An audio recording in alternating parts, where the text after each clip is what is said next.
পরের প্রশ্ন হলো তাকবীরে তাশরিক কোন দিনগুলোতে পড়তে হয় এবং এর বিধান কি? খুব গুরুত্বপূর্ণ প্রশ্ন। তাকবীরে তাশরিক বলা হয় জিলহজের ৯ তারিখ থেকে নিয়ে ১৩ তারিখ পর্যন্ত যেই দিনগুলো আছে এই দিনগুলোতে তাকবীর পড়া হয় সেটিকে। আর তাকবীরের ভাষ্য একাধিক রকম হাদিসে বর্ণিত হয়েছে, অর্থাৎ বিভিন্ন রকম ভাষ্য বর্ণিত হয়েছে। মূল ভাষ্য একই, শুধুমাত্র এক দুটি শব্দের হেরফের রয়েছে। যে কোনটি পড়লে হয়ে যাবে। যেমন একটি এবং আমাদের সমাজে প্রচলিত এবং সবচেয়ে বেশি প্রসিদ্ধ তাকবীর যেটি, সেটি হলো আল্লাহু আকবার, আল্লাহু আকবার, লা ইলাহা ইল্লাল্লাহ, আল্লাহু আকবার, আল্লাহু আকবার, লিল্লাহিল হামদ।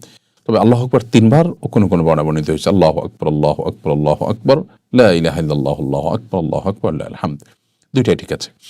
তো এই তাকবীর আইয়ামে তাশরিকের প্রত্যেক সালাতের পর আমাদেরকে পড়তে হবে, নারী পুরুষ সবাইকে। আইয়ামে তাশরিক বলতে বোঝানো হয় আরাফাতের দিন ফজরের পর থেকে নিয়ে শুরু করে ১৩ই জিলহজ অর্থাৎ ঈদের চতুর্থ দিন যেটাকে বলা হবে, সেই দিনের আসর পর্যন্ত প্রত্যেক সালাতের পর একবার করে আমরা পড়ব। সালাতের পর যদি পড়তে ভুলে যাই তাহলে সালাতের পরে যখনই মনে হবে তখনই আমরা পড়ে নিব। এটি একবার পড়তে হয়, সমস্যারে সুরে সুর মিলিয়ে পড়া জরুরি না, প্রত্যেকে যার যার মতো পড়বেন, নারীরাও ঘরে তার জায়গা থেকে পড়বেন। এটি প্রত্যেক মুসলমানের জন্য করা গুরুত্বপূর্ণ একটা কাজ এবং আবশ্যক।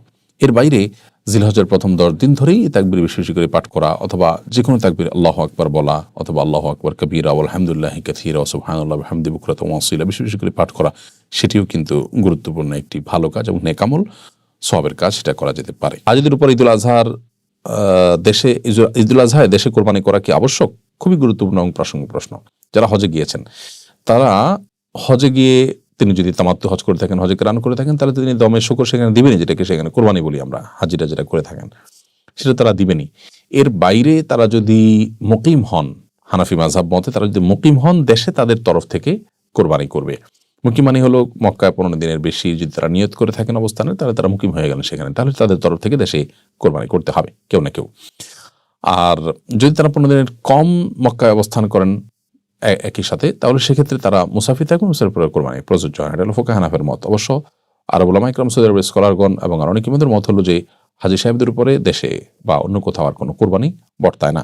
হাজী সাহেবদের উপর ফুকাহা হানাফির মত অনুযায়ী ১৫ দিনের বেশি নিয়ত করলে মক্কাতে, এই দিনের বেশি, এতদিনের বেশি নিয়ত করলে তিনি মুকিম, যার কারণে তারপর দুইটা বর্তায় কোরবানি। একটা হলো দমে শুকর, যেটা হজের কারণে, আর একটা হলো সচ্ছল হওয়ার কারণে কোরবানি। সেটা সৌদিতে হতে পারে, দেশে হতে পারে, এটা হানাফির মত। আর এর বাইরে অনেক উলামা ইকরাম মত, বিশেষ করে সৌদি আরব উলামা ইকরামের অনেকের মত যে হাজী সাহেবদের উপর একটা কোরবানি প্রযোজ্য হবে, সেটা হলো দমে শুকর, আর সাধারণ কোরবানি যেটা, এটা তাদের উপর প্রযোজ্য হবে না। কেউ যদি বলে যে রাসূল সাল্লাল্লাহু আলাইহি ওয়াসাল্লামকে স্বপ্নে দেখেছে, তার কথা কতটুকু বিশ্বাসযোগ্য? স্বপ্নে রাসূলুল্লাহ আকরাম সাল্লাল্লাহু আলাইহি ওয়াসাল্লামকে দেখার কোনো আমল আছে কিনা? কোরআন হাদিস থেকে এরকম আলাদা কোনো আমল না থাকলেও বেশি বেশি দুরূদ পাঠ করলে, নবী সাল্লাল্লাহু আলাইহি ওয়াসাল্লামের সুন্নাহকে পালন করলে, বেশি বেশি তার মহব্বত অন্তরে জাগরুক রাখার চেষ্টা করলে সাধারণত স্বপ্নে তাকে দেখার সম্ভাবনা তৈরি হয়। কেউ যদি তাকে স্বপ্নে দেখেছেন বলেছেন, তার কথা বিশ্বাস করতে পারেন আপনি, অবিশ্বাস করলেও কিছু আসে যায় না। একটা হাদিস আছে, নবী সাল্লাল্লাহু আলাইহি ওয়াসাল্লাম বলেছেন, আমাকে যে দেখেছে সত্য দেখেছে, কারণ আমার চেহারা শয়তান বিকৃত করতে পারে না। এই হাদিসের ব্যাখ্যার বিশুদ্ধ ব্যাখ্যা আমার কাছে যেটি মনে হয় সেটি হলো, অনেক উলামা কিন্তু বলেছেন, সেটা হলো যে নবী করিম সাল্লাল্লাহু আলাইহি ওয়াসাল্লাম তার চেহারা অবয়ব কেমন ছিল জীবদ্দশায় সাহাবীরা জানতেন। তারা কেউ যদি স্বপ্নে তাকে দেখে থাকেন, তাহলে নবী সাল্লাল্লাহু আলাইহি ওয়াসাল্লাম কে দেখেছেন, কারণ তার চেহারা শয়তান নকল করতে পারে না। কিন্তু আমরা যারা নবী সাল্লাল্লাহু আলাইহি ওয়াসাল্লামকে দেখিনি ১৪০০ বছর পরে এসে, আমরা যদি কাউকে দেখি আর আমাদের স্বপ্নের মধ্যে মনে হয় তিনি নবী সাল্লাল্লাহু আলাইহি ওয়াসাল্লাম, তাহলে সেক্ষেত্রে সেটি সত্য হতে পারে, নাও হতে পারে। কারণ এখানে নবী করিম সাল্লাল্লাহু আলাইহি ওয়াসাল্লামের চেহারাটাই যে বিকৃতি করছে শয়তান, এমনটি কিন্তু নিশ্চিত নয়। অবশ্য ভিন্ন মতও আছে। অন্যরা আমাদের মত হলো যে যেই নবী সাল্লাল্লাহু আলাইহি ওয়াসাল্লামকে স্বপ্নে দেখেছেন, এক একজন এক একভাবে দেখতে পারেন, কিন্তু সবাই নবী সাল্লাল্লাহু আলাইহি ওয়াসাল্লামকেই দেখেছেন, এমনটি অনেক উলামা ইকরাম বলে থাকেন। তবে প্রথম মতটি আমাদের কাছে অধিকতর শক্তিশালী মনে হয়। অতএব নবী সাল্লাল্লাহু আলাইহি ওয়াসাল্লামকে কেউ স্বপ্নে দেখেছেন বললে তাকে সত্য মিথ্যা যে কোনোটা আপনি মনে করতে পারেন, বা বিশ্বাস করা না করা কোনোটাই করলেন না আপনি।